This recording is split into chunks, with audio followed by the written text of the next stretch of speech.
po vije më herët dhe siç u tha atë botë që fusnota do të shkrihet si një fjollë bore, ndoshta është gabuar viti dhe qeveria, por kjo po ndodh. Natyrisht që kemi ende trashëgimi të keqe nga ajo kohë dhe nuk do të duhej të entuziazmoheshim tepër.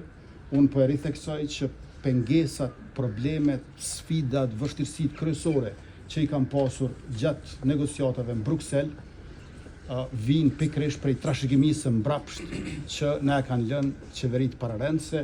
Ne po punojmë me krejt çfarë dime mundemi, me shumë zell, por edhe durim që ato të eliminohen, dhe unë besoj që në Bruksel është atmosfera pozitive që Kosova të bëj hapa përpara.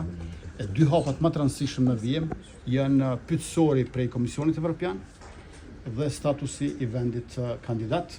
Tash është presidenca e Çipros në Bashkimin Evropian, prej një korriku të fillon presidenca e Irlandës dhe këto ditë ne kemi ambasadorin e Irlandës që mbulon Kosovën nga Budapesti në vendin tonë.